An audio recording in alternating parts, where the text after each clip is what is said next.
porque esa es la expresión, estudiando las autoproclamas de nuestro Señor Jesucristo.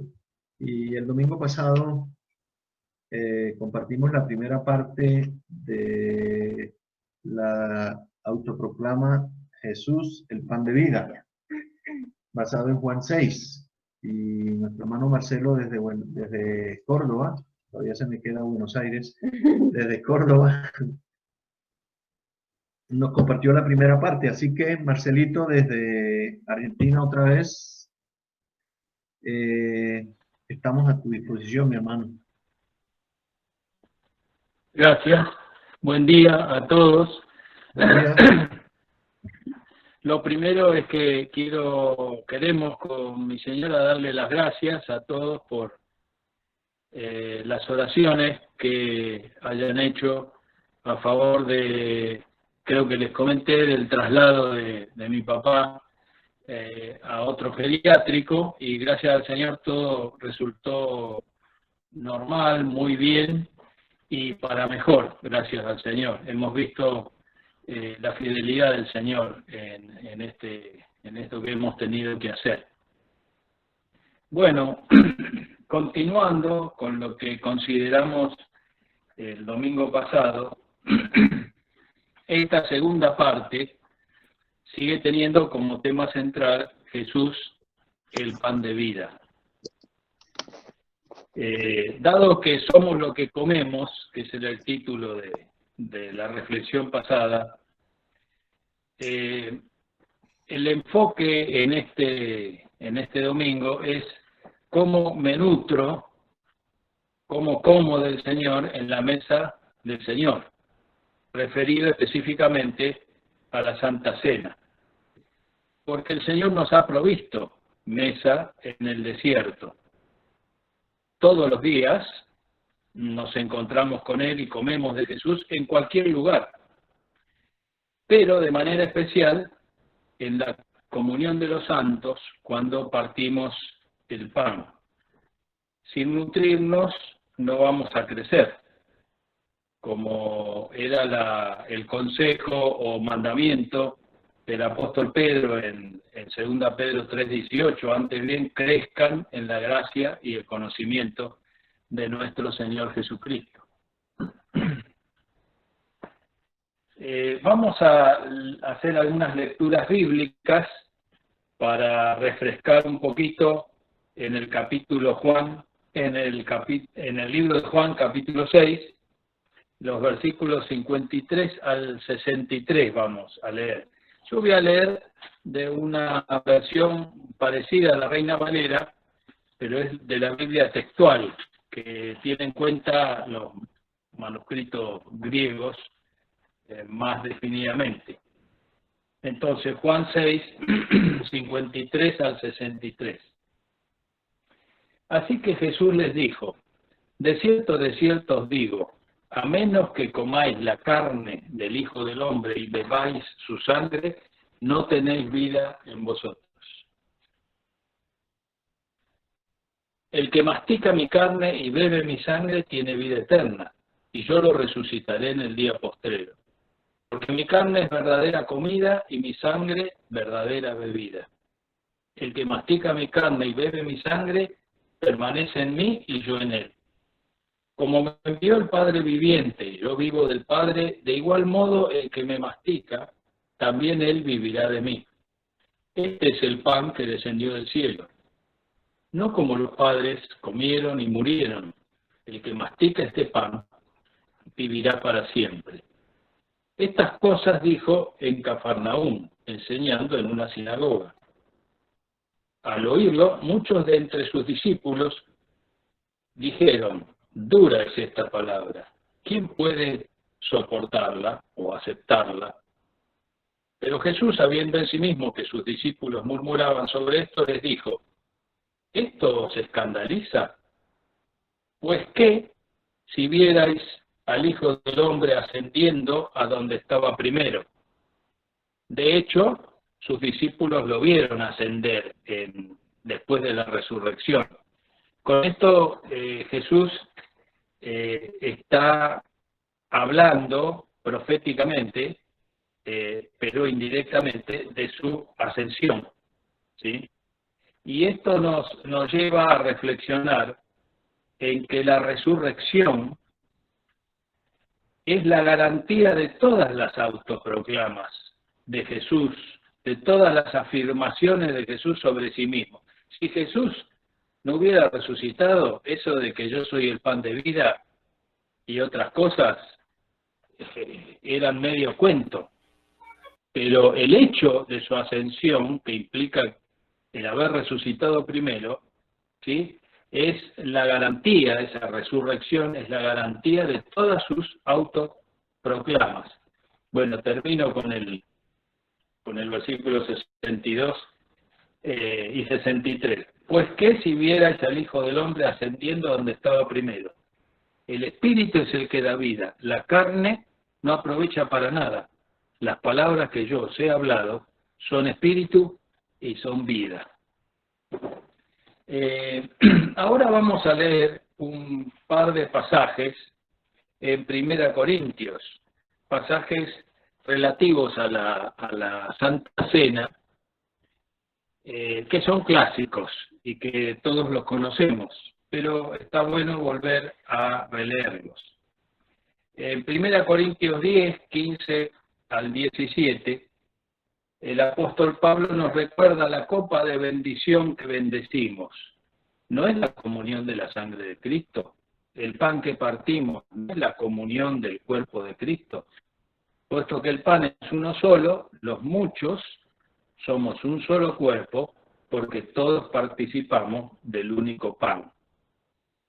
Y acá viene el pasaje que es aún más leído, 1 Corintios 11, vamos a leer del 23 al 34, la primera parte del verso 34. Yo voy a leerlo de la nueva versión internacional.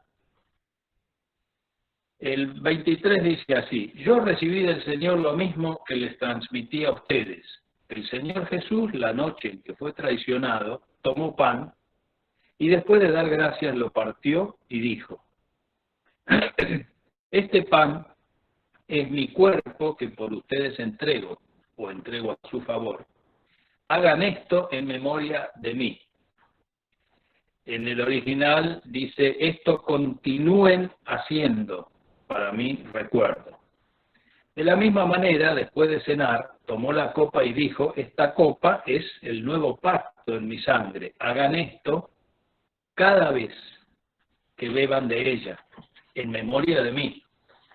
Porque cada vez que comen este pan, y cada vez es cuántas veces, todas las veces, tan a menudo, y la palabrita en griego da la idea de asiduidad, de una aplicación continua, ¿sí?, con la mayor frecuencia posible, de acuerdo a las circunstancias, de esta acción. Así que cada vez que comen este pan y beben de esta copa, proclaman o continúan proclamando la muerte del Señor hasta que Él venga. Por tanto, cualquiera que coma el pan o beba de la copa del Señor de manera indigna, será culpable, o reo, dice el original, de pecar contra el cuerpo y la sangre del Señor. Así que cada uno debe examinarse, probarse, evaluarse a sí mismo antes de comer del pan y beber de la copa. Porque el que come y bebe sin discernir el cuerpo del Señor, come y bebe su propia condena. Aquí condena es la palabrita clima, que habla de sentencia final condenatoria. El que come y bebe sin discernir el cuerpo, come y bebe su propia condena. Por eso hay entre ustedes muchos débiles y enfermos, e incluso varios de los que hay entre ustedes han muerto. Si nos examináramos, nos evaluáramos a nosotros mismos, no se nos juzgaría, no tendríamos que ir a juicio. Pero si vamos a juicio, si se nos juzga por el Señor nos disciplina, nos castiga, dice la Reina Valera 60, ¿sí?, somos castigados, pero la palabra castigo acá no es condena final, se refiere a corrección, a disciplina, a educación de parte del Señor, ¿sí? Incluso dándonos en la colita con la varita, ¿sí? Como se educa a los niños, para que no seamos condenados con el mundo. Así que, hermanos míos, cuando se reúnan para comer, espérense, aguárdense unos a otros, dense tiempo para reflexionar, para evaluarse, porque esto es con alegría, pero es algo solemne. Si alguno tiene hambre, que coma en su casa para que las reuniones de ustedes no resulten dignas de condenación. En la primera parte de esta reflexión, quisiera considerar junto a ustedes que reflexionemos en qué como y cómo lo hago. En este caso específicamente en la Santa Cena. ¿Sí? ¿Qué es lo que en realidad estoy comiendo y cómo lo estoy haciendo? El Señor nos ha dejado solamente 2 ceremonias. Los católicos lo llaman sacramentos. Y son sacramentos no según el entendimiento de ellos, con el cual nosotros no adherimos, sino que son sacramentos porque son algo sagrado, especial, aparte. El primero es el bautismo en agua, al inicio de nuestro camino de discípulos peregrinos. Y el segundo es la Santa Cena, la mesa del Señor, para comer y beber de Él en este camino a la casa del Padre. Así como el comer y el masticar, ¿sí?, que supone una acción concienzuda más a fondo, el comer y el masticar de Cristo lo realizamos en especial en esos momentos a solas en el cuarto secreto, también en la comunión con los hermanos, durante todo el día, y haciendo la voluntad de Dios, como vimos el domingo pasado. Sin embargo, hay un momento solemne, sagrado, que apartamos para juntos alimentarnos del pan de vida. Aun cuando podemos hacerlo en la práctica diaria, ¿sí?, en nuestra comunión como cuerpo de Cristo hay una mesa, hay un hito, ¿sí? Hay una Eucaristía. Esta palabrita es otra que no la usamos porque la usan los católicos, pero Eucaristía significa acción de gracia. Nosotros tenemos con la mesa del Señor una acción de gracias específica, distinta de toda otra expresión de comunión. Este momento, esta ceremonia, la mesa del Señor, la Santa Cena, como la queramos llamar, ¿sí?, es un mandato directo de nuestro Señor Jesús. Pero además, el Señor espera que lo hagamos bien. Y el problema con lo repetitivo es que se puede volver una costumbre vacía, de contenido, de propósito, y por lo tanto inefectiva, que no produce el fruto que debiera. En cuanto a esto de la participación de la mesa, los que participan de ella, de la comunión del cuerpo y la sangre de Cristo, son los bautizados. ¿En qué? En su muerte y resurrección en las aguas. Se entiende que estos bautizados ya tienen la palabra implantada en ellos. Así que en esta acción de gracias especial, comemos de Cristo, por fe, de ese mismo Cristo que habita en nosotros, en cada uno, ¿sí? Y porque ya está implantado, ¿sí? Entonces volvemos a recordar la necesidad imperiosa de este alimento que ya tenemos, pero del cual tenemos que seguir nutriendo. Tanto el bautismo como la Santa Cena, me gusta llamarlos más signos o señales. No me gusta personalmente la palabra símbolos. no quiero hacer una controversia ni doctrina de esto, pero ¿por qué no me gusta esto de símbolos? Porque la bandera y el himno son símbolos patrios, por ejemplo.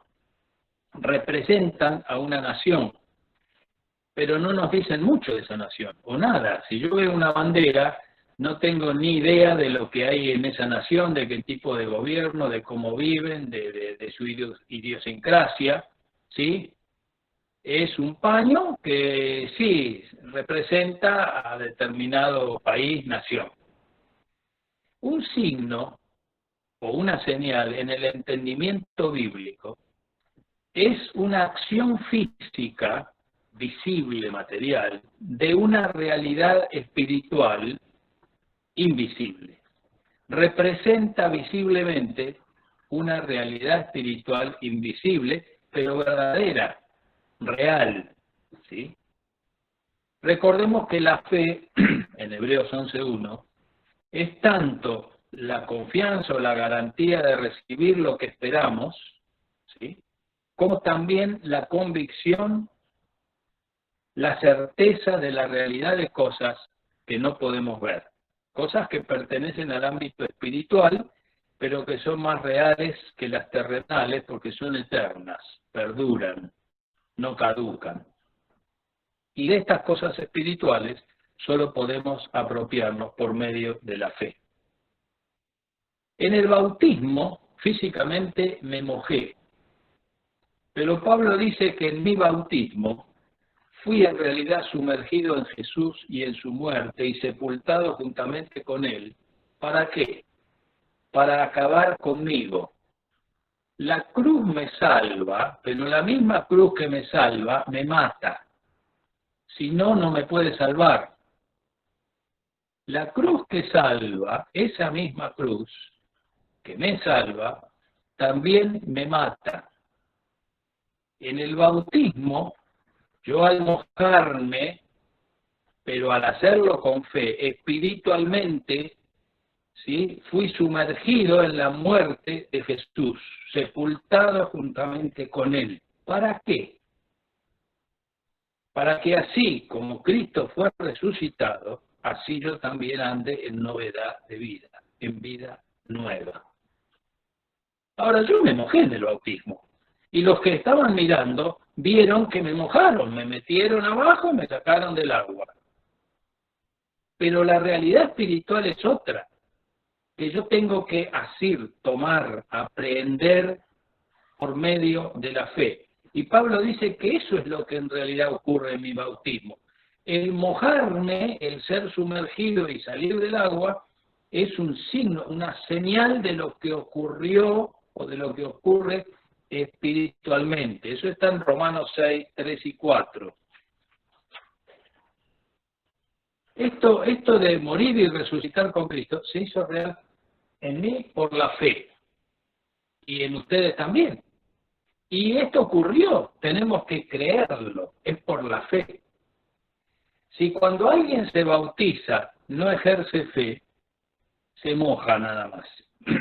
No es algo mágico el bautismo que funciona sin fe, sin una comprensión mínima alumbrada por el Espíritu Santo de qué es lo que ocurre ahí. No funciona así, como dicen los católicos que bautizan a los bebés, y el bebé no puede creer ni nada, pero como es algo mágico para ellos, es el sacramento, ¿sí?, entonces ya automáticamente el bebé se cristianizó, se hizo cristiano. Bueno, eso no es así.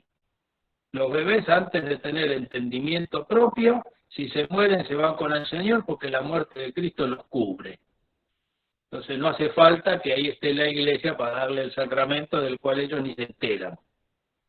El bautismo, en el bautismo hay que ejercer fe. Por eso el Señor dice, el que crea y sea bautizado será salvo.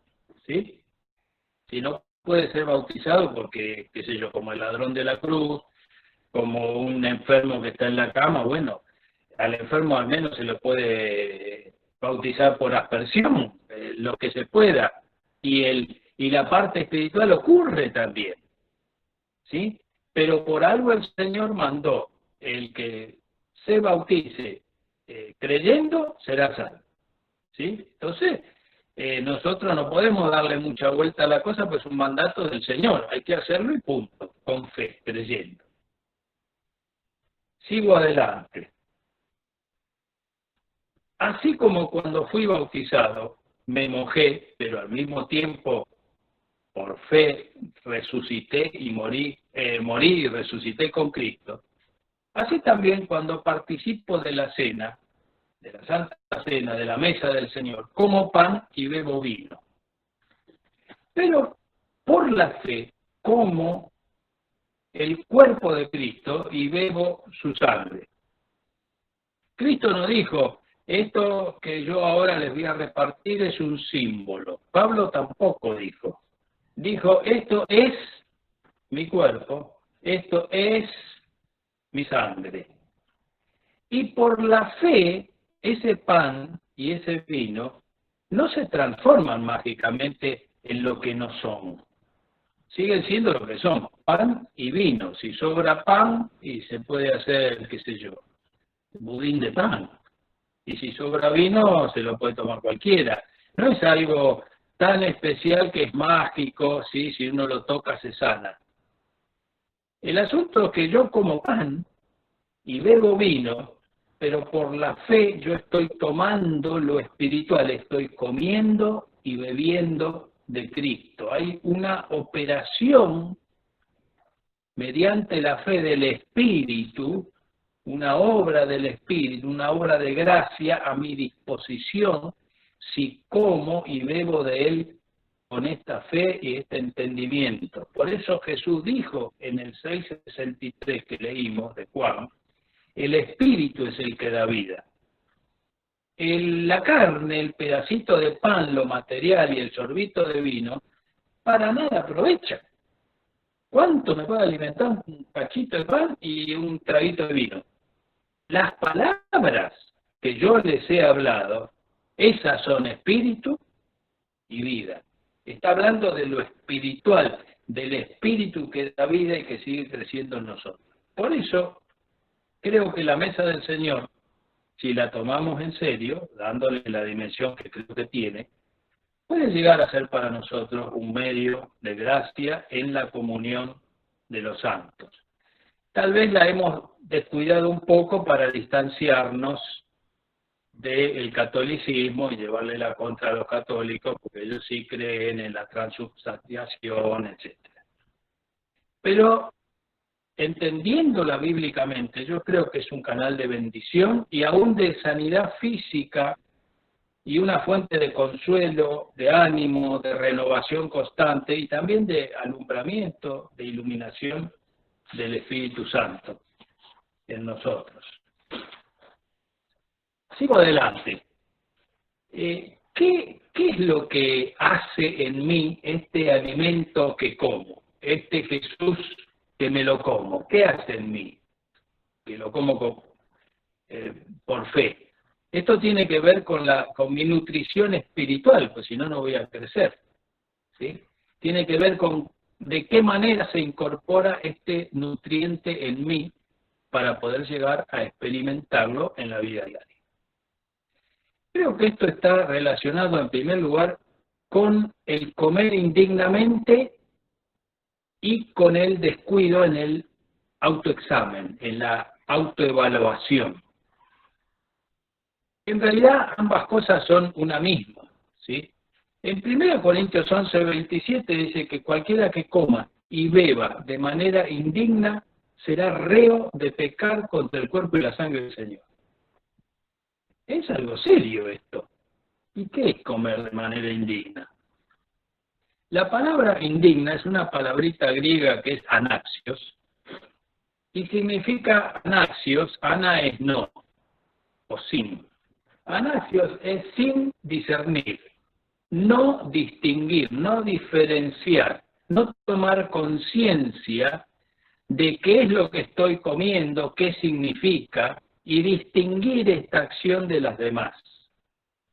Si yo no discierno, ¿sí?, que estoy comiendo pan, pero en realidad por la fe como de Cristo, de aquel que se entregó por mí para librarme de la vieja vida, Si yo no discierno, no tomo conciencia de todo lo que significa este acto y lo distingo de los demás, estoy comiendo de manera deportiva, livianita, indigna, ¿sí? Y si yo como y bebo así, estaré bebiendo y comiendo mi propia condenación, o sea que estoy suicidándome de a plazos espiritualmente, ¿sí? Porque como indignamente. Cuando dice en el verso 29 que estoy comiendo mi propia condena, ahí la palabrita escrima es condena final. Se entiende juicio o sentencia condenatoria. Está señalando que si yo sigo así, comiendo despreocupadamente sin como dije antes, diferenciar, distinguir lo que estoy haciendo, discernir, voy a terminar condenado al final y por propia voluntad, ¿sí? Yo como un pan, bebo vino, pero tomo, me apropio de él porque lo necesito. Y esto yo lo hago discerniendo, lo hago dignamente. En segundo lugar, viene lo de autoexaminarse, en el 11:28 de 1 Corintios. Así que cada uno debe examinarse, probarse, evaluarse a sí mismo antes de comer y beber. Y esto tiene que ver directamente con el arrepentimiento, con la disposición a la corrección de nuestro andar, de nuestro rumbo de vida. Es un ejercicio constante, asiduo, de cada vez que lo hagan, dice el verso 25, el 26, de cada vez. Así que si lo hacemos, si le damos dignidad a la mesa, distinguiendo el cuerpo del Señor y su sangre y toda su realidad espiritual, y nos autoexaminamos, no vamos a tener que ir a juicio, como dice el verso 31. ¿Sí? Pero si no lo hacemos, las consecuencias pueden ser, como aparece en el verso 30, enfermedad, debilidad y aún muerte espiritual. ¿Sí? En el peor de los casos, debido a nuestra obstinación, nuestra terquedad o descuido. En el mejor de los casos, el Señor, que es misericordioso, es bueno. Como no nos autoexaminamos, nos va a juzgar Él, nos va a evaluar Él en su y nos va a castigar. Porque si somos hijos nos va a disciplinar, a educar, a corregir. Esta es la palabrita famosa paideia, que es castigo, pero lo que hacían los preceptores en el tiempo de Pablo, que educaban a los niños, ¿sí? Los formaban, los corregían, los castigaban. La palabrita aquí, disciplinar o castigar, es paidioeta, que viene de paideia, de este tipo de juicio de corrección. ¿Cómo anda en realidad mi conversión?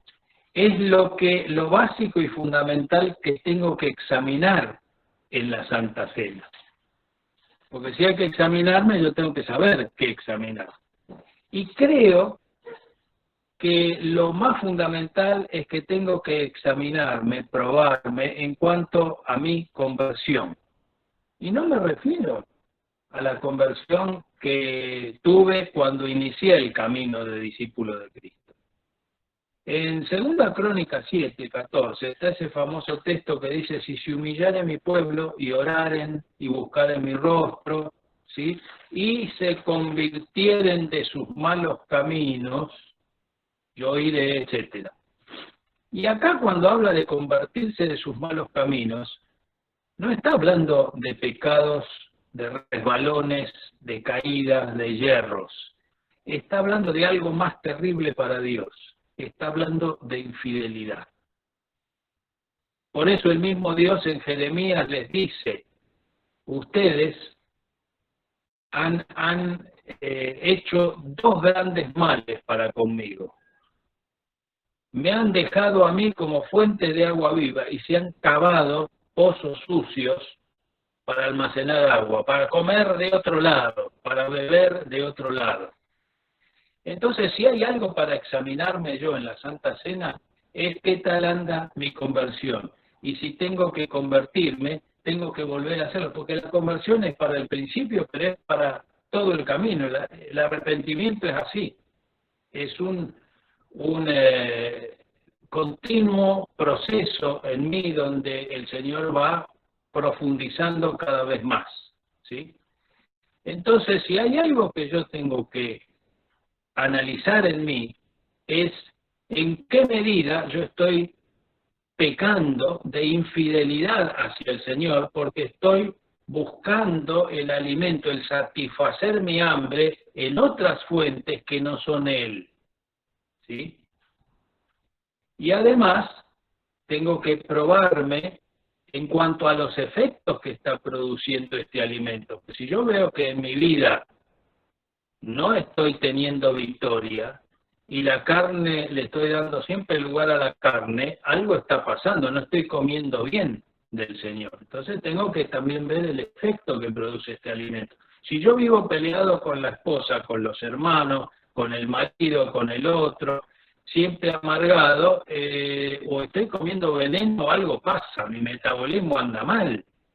Entonces tengo que evaluar mi conversión y tengo que evaluar lo que produce el alimentarme del Señor en mí. Si no produce algo bueno, no puede del árbol malo salir fruto bueno ni al revés. Entonces, esas son las dos cosas más básicas a autoevaluarse. Tengo que enfocar eso y responsablemente ir al Señor para que de su gracia obtenga la victoria. Quiero señalar ahora, para seguir adelante, cómo es este metabolismo espiritual en mí. ¿Cómo es que el pan de vida a mí me nutre? ¿Sí? ¿O cómo es nutrirme de Cristo? En primer lugar, es una obra del Espíritu Santo en mí, o sea, es algo sobrenatural. Tengo que confiar en la fidelidad del Señor, del Espíritu, ¿sí?, obrando en mí. Pero en segundo lugar, este nutrirme del Señor es para debilitarme. Este nutrirme del pan de vida acaba conmigo. El discípulo de Cristo crece menguando. Vuelvo a repetirlo, el discípulo de Cristo crece porque come de Cristo, pero el resultado es que él mengua. Yo estoy creciendo, es decir, estoy menguando, estoy creciendo a su imagen, o lo uso a él, que es mi pan de vida, para mis propios propósitos. Es una buena pregunta. Si nosotros matamos un animalito, por ejemplo un pollo, este pollo pierde su vida, pero nosotros no nos aprovechamos de ella, no nos nutrimos de su vida. Se perdió. No nos nutrimos de su vida, sino que con su carne nutrimos, alimentamos nuestros cuerpos para seguir adelante con nuestra vida, con más fuerza, con más energía, ¿sí?, con nuestra vida y nuestro propósito de vida. Así es en lo natural.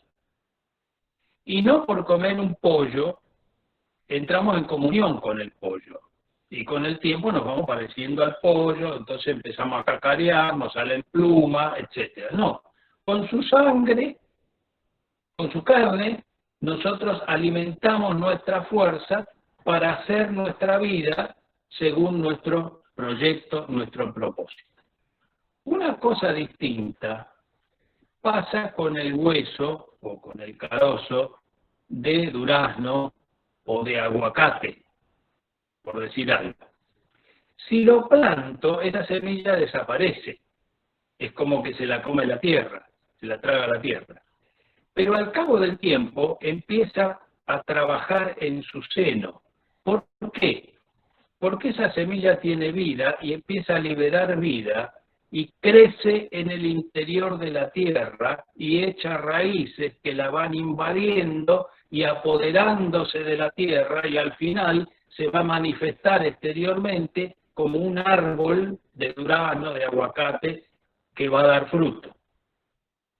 Cuando comemos de Jesús en la Santa Cena, o siempre, ¿sí? Pero ahora estamos enfocando la Santa Cena, estamos como la tierra recibiendo la semilla. Y hay una palabrita que me gusta, que tampoco la usamos porque es católica. Estamos comulgando. Este es el metabolismo espiritual que ocurre y es de doble vía. ¿Sí? La palabrita comulgar viene del latín, para colmo, ¿no? Viene del latín comunicare. Comunicar, ¿sí? Y también significa, esta palabra, coincidir en ideas o sentimientos con otra persona. Y en realidad es una palabra bien usada en cuanto a la mesa del Señor, porque en relación con ella, al participar del pan y del vino con fe, comiendo del Señor, hay una comunicación de vida, pero también hay un ajustarme, un alinearme y coincidir con la mente y con la voluntad de Dios. El comulgar es un hecho espiritual de doble vía. Él se entregó y se entrega a mí y yo me entrego a Él en la Santa Cena. Otra vez, una vez más. 1 Corintios 11:24 dice, este pan es mi cuerpo que a su favor les entrego, dice el Señor. Él se entregó en este sacrificio perfecto y se nos entrega con el Espíritu para darnos vida, para que comamos con fe de Él mismo. Pero yo correspondo entregándome como buena tierra para que esta semilla tome posesión de mí y crezca en mí. Recibo vida y me doy a Él. Eso es comulgar, es ida y vuelta. Es comer del pan de vida para que ese pan de vida eche raíces en mí, se extienda y después cope todo y dé fruto.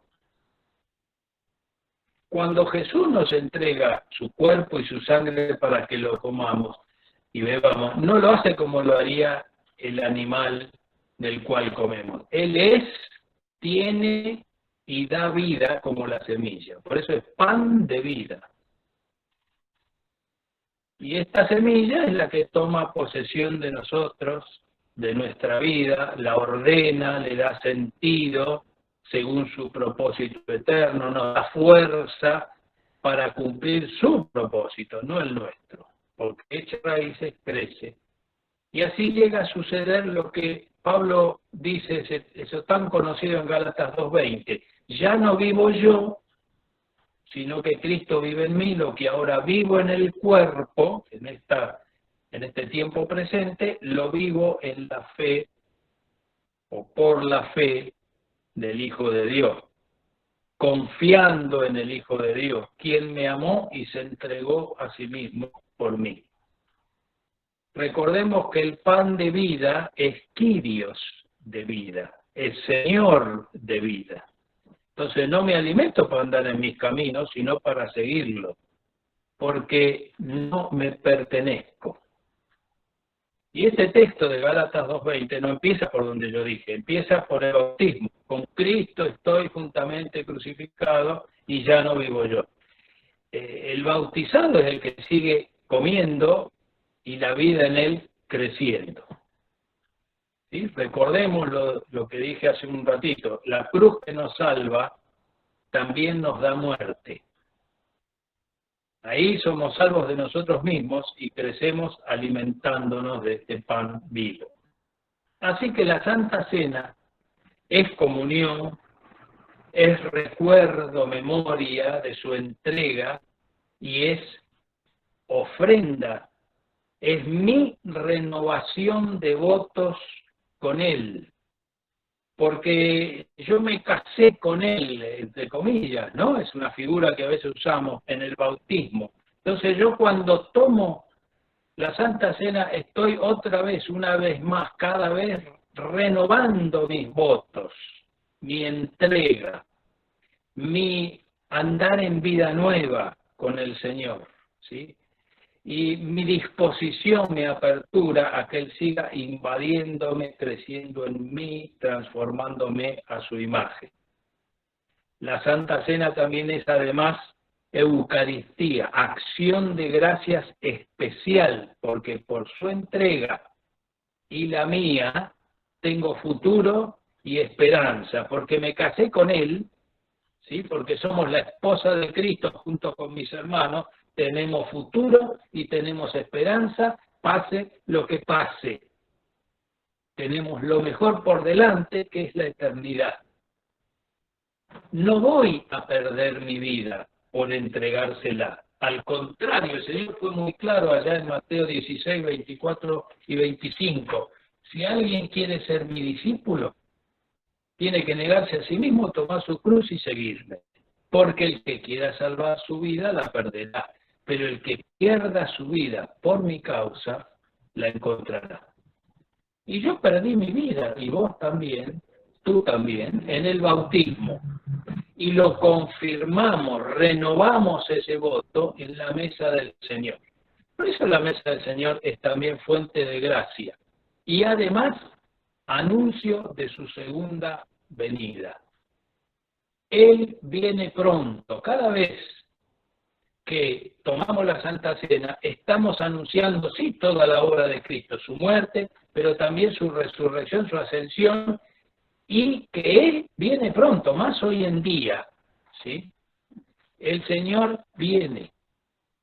En realidad el griego es está viniendo. Así como Pedro dice, y se ve muy bien también en el griego, el fin ya empezó, dice. O sea, nosotros esperamos el fin del mundo, pero el fin del mundo ya empezó. El Señor está viniendo.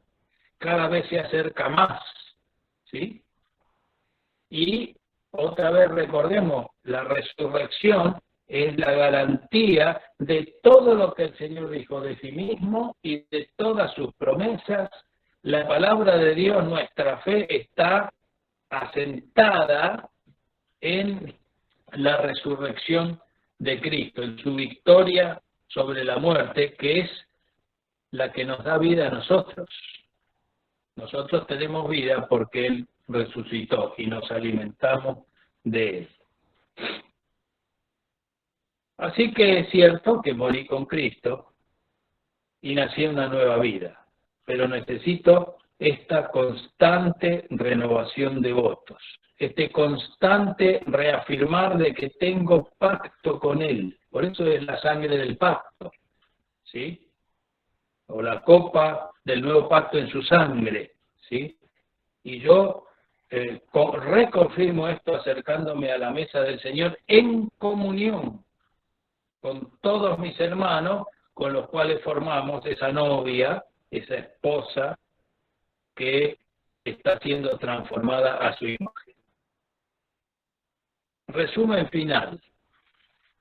¿Cómo como del pan de vida? A través de su palabra, durante todo el día y en particular en ese tiempo especial, en mi cuarto a solas, el cuarto interior de mí. Como del pan de vida en la comunión de los santos. Me alimento buscando el reino en primer lugar porque tengo hambre de hacer su voluntad. Eso me alimenta como se alimentaba el Señor. Y también como de Cristo, aprovechando bien este canal de gracia que es la mesa del Señor. Somos lo que comemos, y si comemos del pan de vida, la evidencia de ello es que Cristo, esa vida, crecerá en nosotros y nosotros iremos menguando, iremos siendo transformados a su imagen. Esto es algo espiritual, es por fe, pero es una acción que demanda perseverancia y trabajo, esfuerzo, que nos lleva toda la vida, un día a la vez, paso a paso. Hasta que el Señor venga, seguiremos con el bautismo para ingreso a la familia del Señor y seguiremos con la Santa Cena como la mesa de la familia del Señor.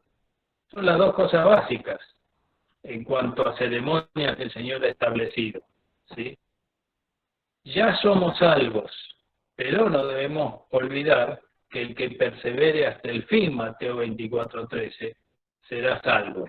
Y estas son cosas que nos ayudan, y la Santa Cena nos ayuda, debe ayudar a perseverar.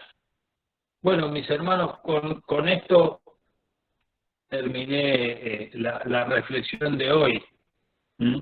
A veces reflexionar sobre estas cosas o preparar una enseñanza, un aporte sobre estas cosas, es difícil porque uno se mete en la palabra y empieza a encontrar tanto que se puede uno ir por las ramas porque esto es inagotable. Sobre esto nomás hay tanto para decir, tanto para decir. Así que uno se tiene que limitar más o menos a un tiempo que sirva para que los hermanos capten y que podamos tomar nota y que quede. Pero bueno, tiempo tenemos para seguir volviendo a masticar todas estas cosas, no solo lo que compartido hoy, todo lo que nos ha compartido Arturo, Orlando también, no sé si alguien más ha compartido sobre esto. Tenemos tiempo, tenemos la vida por delante para seguir profundizando, ahondando, y después la eternidad, porque el Señor no se nos va a acabar. Él es inagotable. Bueno, mis hermanos, que la palabra del Señor, por la acción de su Espíritu, sea una realidad en nosotros que podamos vivir, experimentar diariamente. Amén.